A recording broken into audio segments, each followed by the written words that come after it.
Brace yourself. Get it passed up anytime now. Collect yourself. Things will never be the same in this sad world.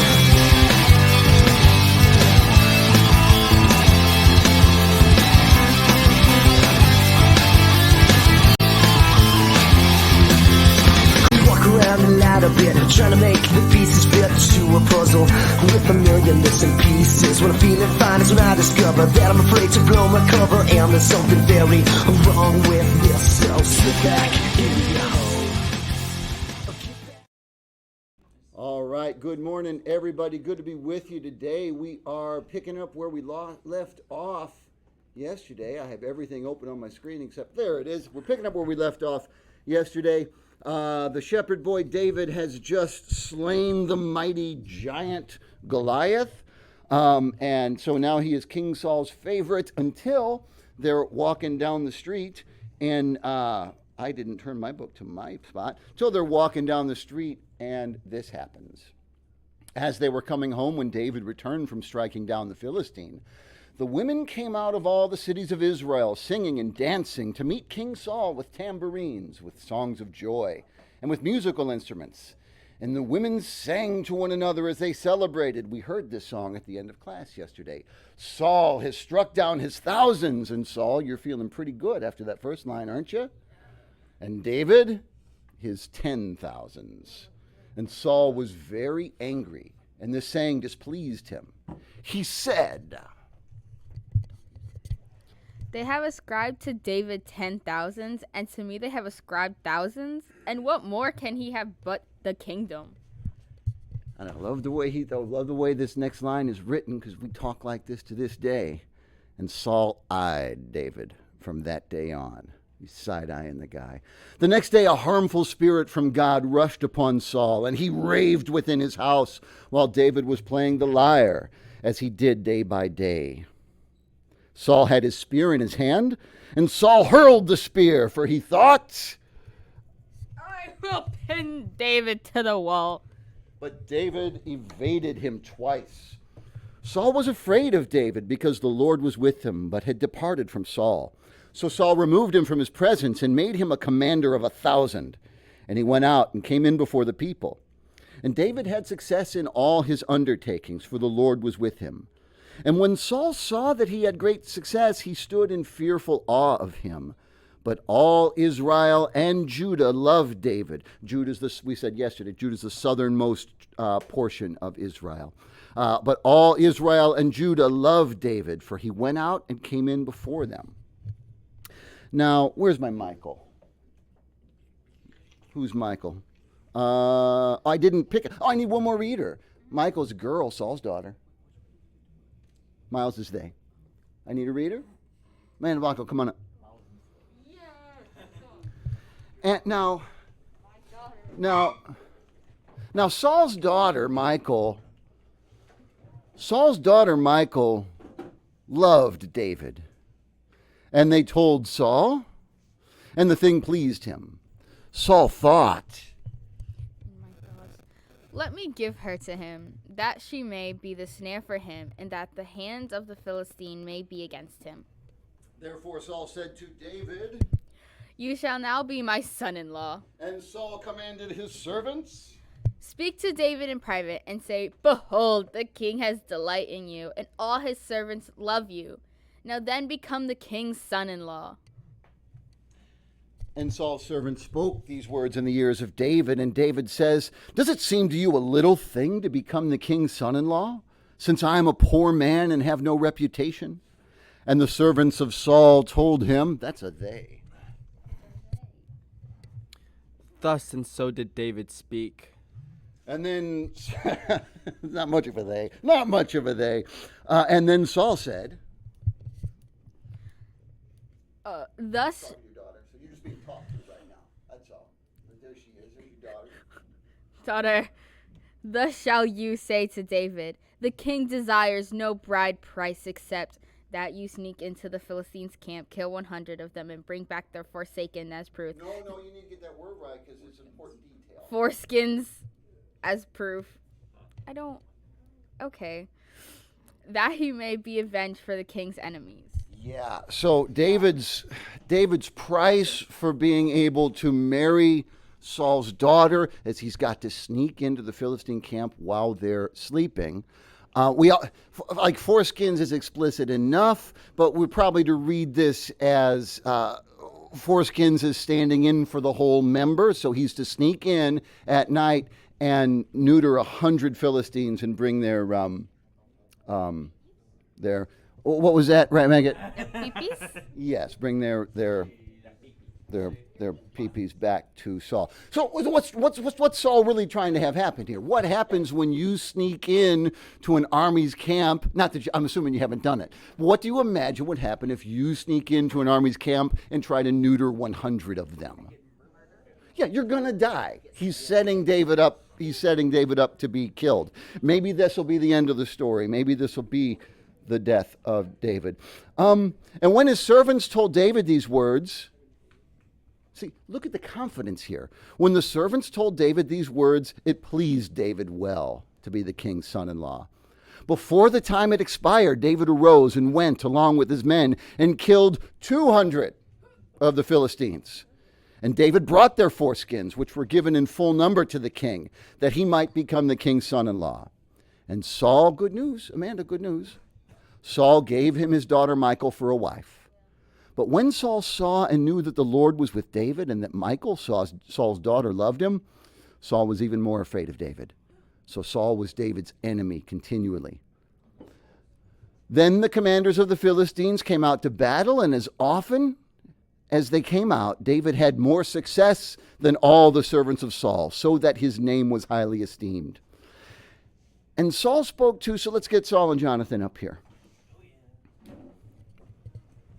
Am I blocking anything? No. I'm not I wasn't just sitting on your desk, was I?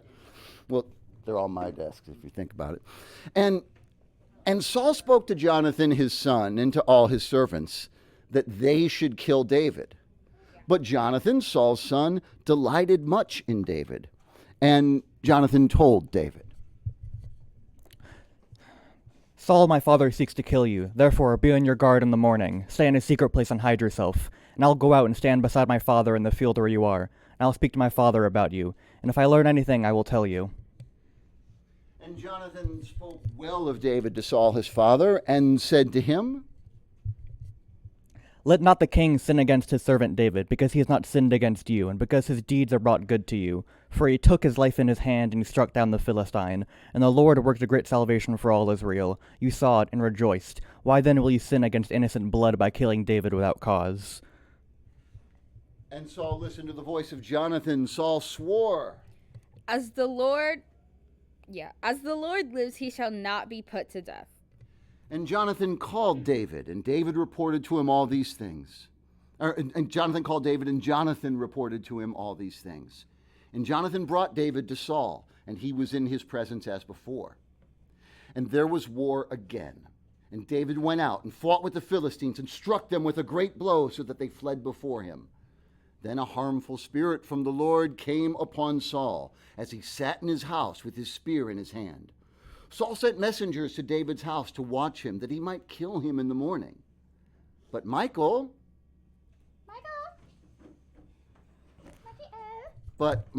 David's wife, told him, If you do not escape with your life tonight, tomorrow you will be killed. So Michal let David down through the window, and he fled away and escaped. Michal took an image. Just set her down, please. Thank you, Yadi. Michal took an image. This is really cool.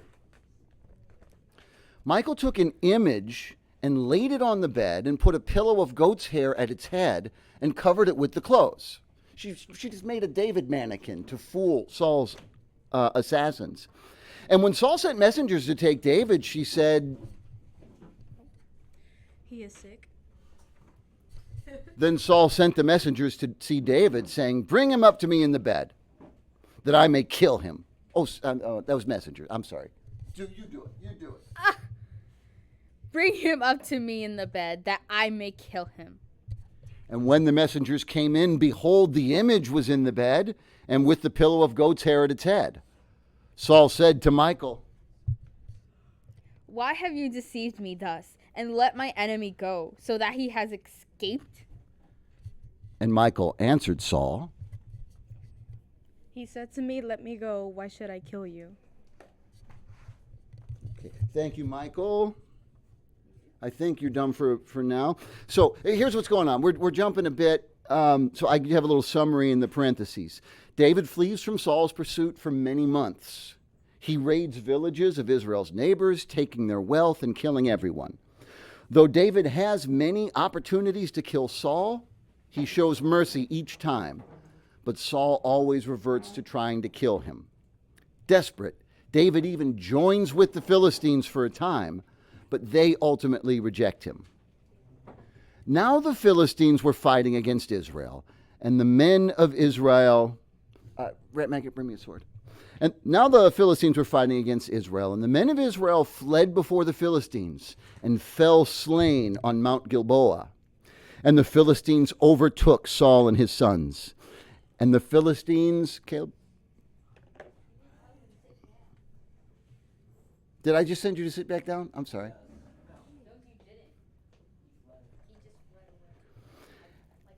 And the Philistines overtook Saul and his sons, and the Philistines struck down Jonathan, Abinadab, and Malchishua, the sons of Saul.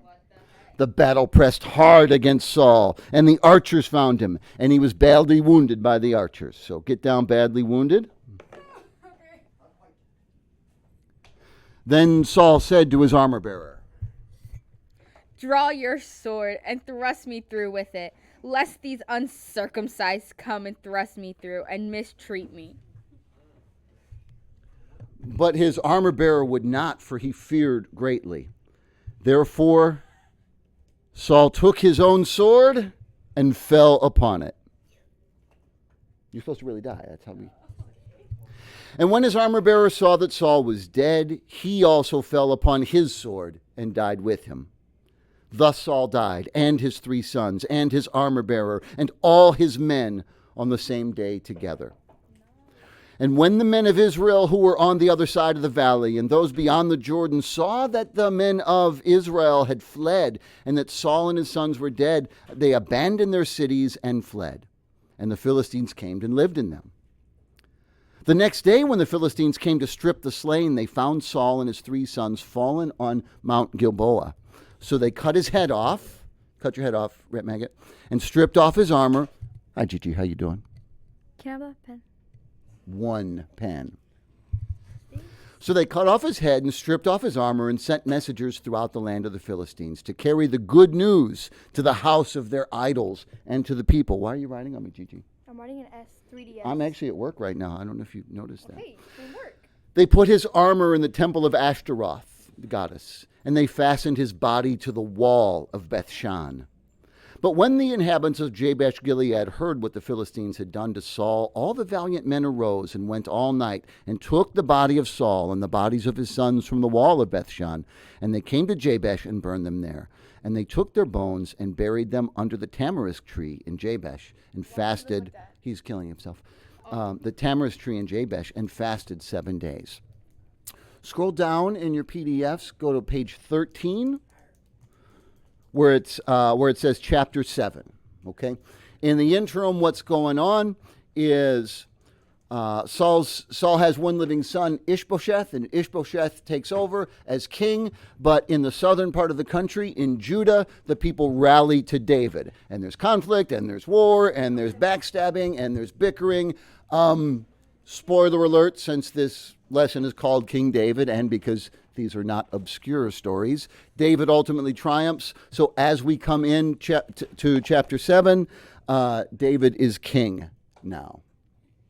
Now when the king lived in his house, and the Lord had given him rest from all his surrounding enemies, the king said to Nathan the prophet, "See now, I dwell in a house of cedar, But the Ark of God, so the Ark of God, the Ark of the Covenant is this piece of furniture. It's a cabinet.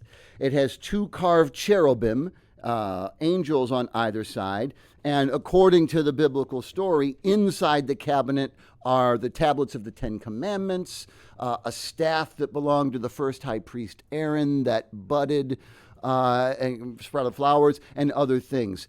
It is the holiest relic of the Hebrew people and then later of the Jewish faith, though it's been lost for more than 2,000 years, but still around at the time. So the Ark of God dwells in a tent. And Nathan said to the king, where it says chapter 7 on page 13. Oh my God. Is my page numbers wrong?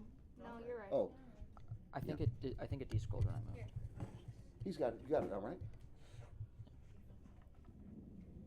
See now I dwell. And Nathan said to the king, Go, do all that is in your heart, for the Lord is with you. But that same night the word of the Lord came to Nathan. Go and tell my servant David, thus says the Lord, would you build me a house to dwell in? I have not lived in a house since the day I brought the people of Israel from Egypt to this day, but I have been moving about in a tent for my dwelling. In all places where I have moved with the people of Israel, did I speak a word with any of the judges of Israel, whom I commanded to shepherd my people Israel, saying, why have you not built me a house of cedar? Now therefore, thus you shall say to my servant David, thus says the Lord of hosts. And so the next few lines we're about to hear are some of the most influential lines in all of literature.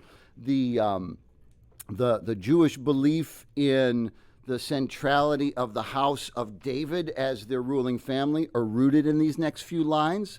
The Christian belief in Jesus as the Messiah, because he is a descendant of David, are rooted in these next few lines. And much of the Arthurian story that we're going to read shortly is patterned after these next few lines. Now, therefore, you shall say to my servant David, thus says the Lord of hosts, I took you from the pasture, from following the sheep, that you should be a prince over my people Israel. And I have been with you wherever you went, and have cut off all your enemies from before you. And I will make for you a great name like the name of the great ones of the earth. And I will appoint a place for my people Israel, and will plant them, so that they may dwell in their own place and be disturbed no more. And violent men shall afflict them no more as formerly, from the time that I appointed judges over my people Israel. And I will give you rest from all your enemies. Moreover, the Lord declares to you that the Lord will make you a house. When your days are fulfilled and you lie down with your fathers, I will raise up your offspring after you, who shall come from your body, and I will establish his kingdom. He shall build a house for my name, and I will establish the throne of his kingdom forever. I will be to him a father, and he shall be to me a son. When he commits iniquity, I will discipline him with the rod of men, with the stripes of the sons of men, but my steadfast love will not depart from him, as I took it from Saul, whom I put away from before you. And your house and your kingdom shall be made sure forever before me. Your throne shall be established forever. In accordance with all these words, and in accordance with all this vision, Nathan spoke to David. Scroll down to page 15. Middle of the page where it says chapter 11. Don't think I'll need Nathan for a little bit, but thank you, Tyler. All right. In between, just more David being awesome, consolidating his reign, winning battles. In the spring of the year, the time when kings go to battle, David sent Joab, his servants, with him and all of Israel, and they ravaged the Ammonites and besieged Rabbah. But David remained at Jerusalem. Oh, he founds the city of Jerusalem in the part we skipped over to. It happened late one afternoon when David arose from his couch and was walking on the roof of the king's house that he saw from the roof a woman bathing. And the woman was very beautiful. Kaden, you don't have to take a bath, but...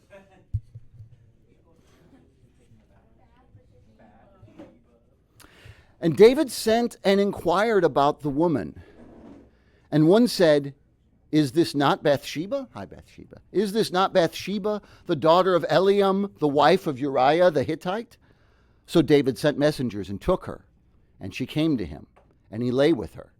Now she had been purifying herself from her uncleanness. Then she returned to her house, the woman conceived, and she sent and told David, I am pregnant. So David sent word to Joab. Thank you, Kaden. So David sent word to Joab, send me Uriah the Hittite. And Joab sent Uriah to David. So what's David's connection with Uriah the Hittite? My wife. Yes, so Uriah is one of David's soldiers, so David is his king, and David just slept with his wife and impregnated his wife. When somebody said scandalous, it gets even worse when you see Uriah's character, when you see what kind of guy Uriah is. He's going to come out of this looking pretty good. No spoilers. Okay. When Uriah came to him, David asked how Joab was doing and how the people were doing and how the war was going. Then David said to Uriah, go down to your house and wash your feet. And Uriah went out of the king's house, and so wash your feet. Ancient Hebrew writers don't very often get explicit with sexual language, so they come up with all sorts of ways to get around it. Wash your feet is, go home and take care of the business a man takes care of at home when he's home with his wife. Go down to your house and wash your feet. Uriah went out of the king's house, and there followed him a present from the king. But Uriah slept at the door of the king's house with all the servants of his lord and did not go down to his own house. When they told, why does David want Uriah to go home so bad?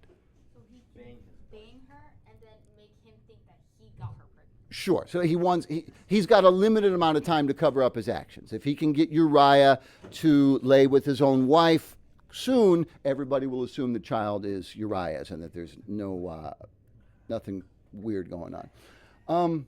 When they told David Uriah did not go down to his house, David said to Uriah, have you not come from a journey?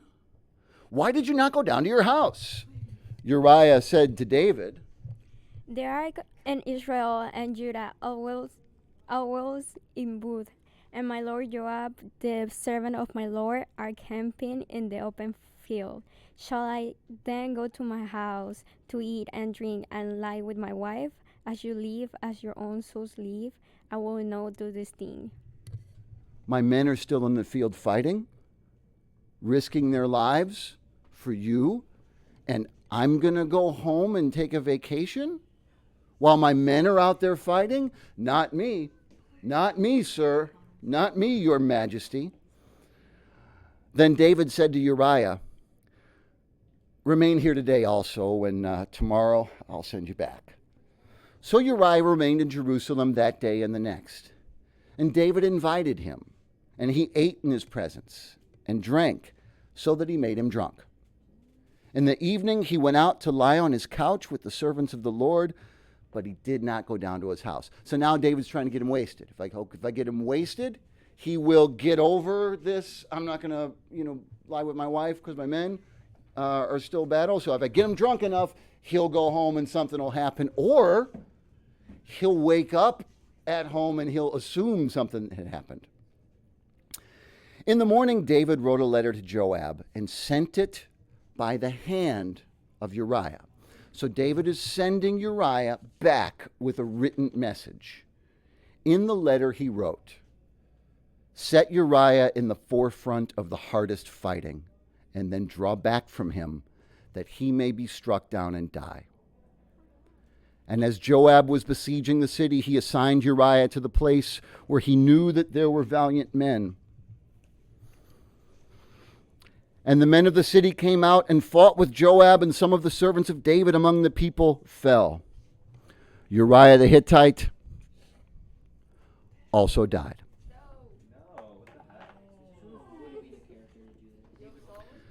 Then Joab sent and told David all the news about the fighting.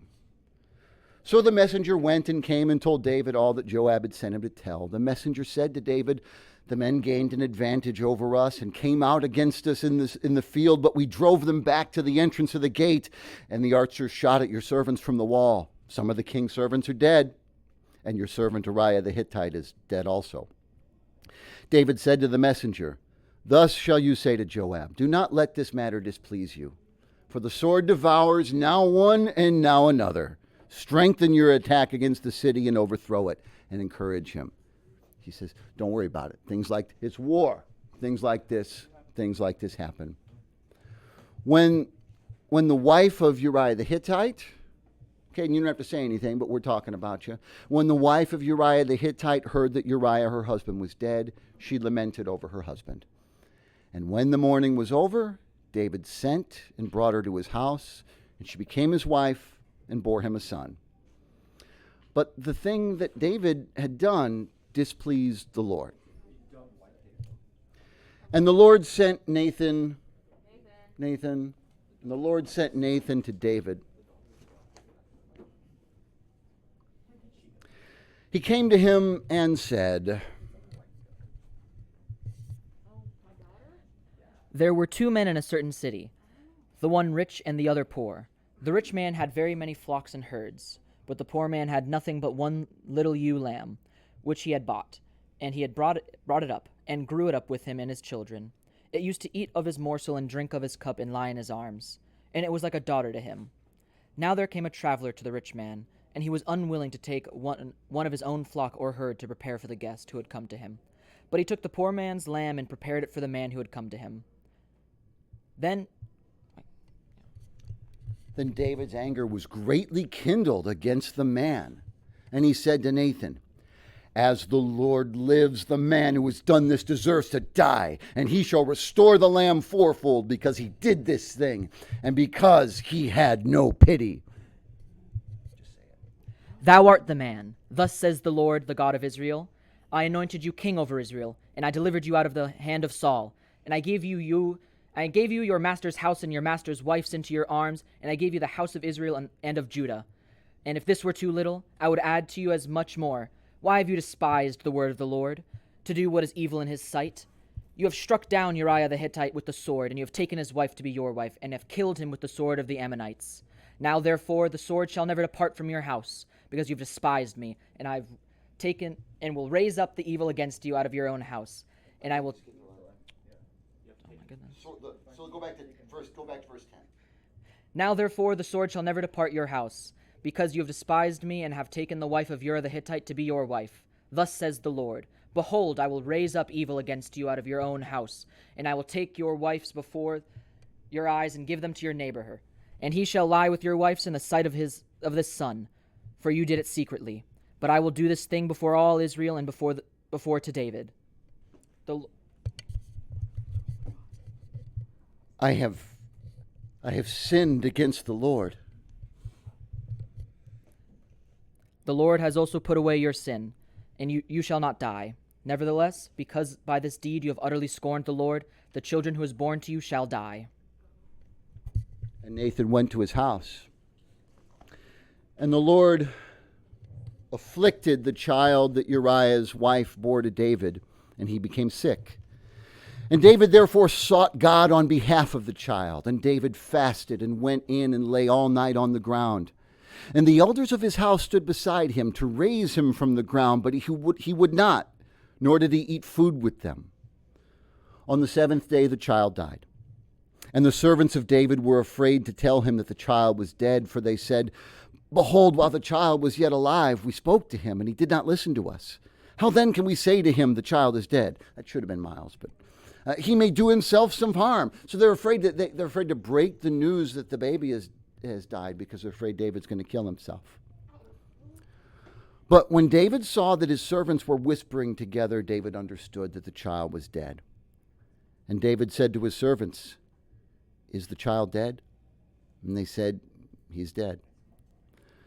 Then David arose from the earth and washed and anointed himself and changed his clothes. And he went into the house of the Lord and worshipped. He then went to his own house. And when he asked, they set food before him, and he ate. Then his servant said, "What is this thing that you have done? You fasted and wept for the child while he was alive, but when the child died, you arose and ate food." And he said, "While the child was still alive, I fasted and I wept, for I said, 'Who knows whether the Lord will be gracious to me that the child may live?' But now he's dead. Why should I fast? Can I bring him back again? I shall go to him, but he will not return to me."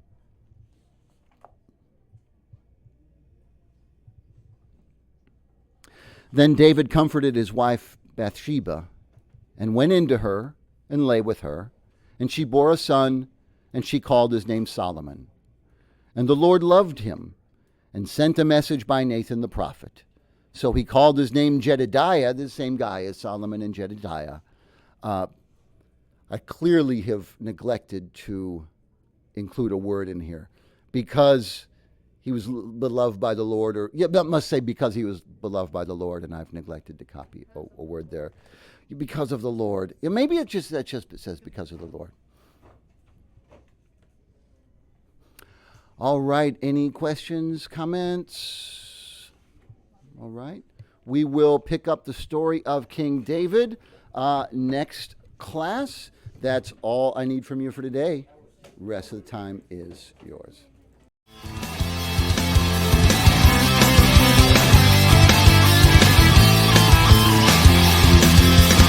Walk around a lot a bit, trying to make the pieces fit to a puzzle with a million missing pieces. When I'm feeling fine is when I discover that I'm afraid to blow my cover, and there's something very wrong with this. So slip back in your hole, or get back in your cave. If I'm going down, I'm taking someone with me.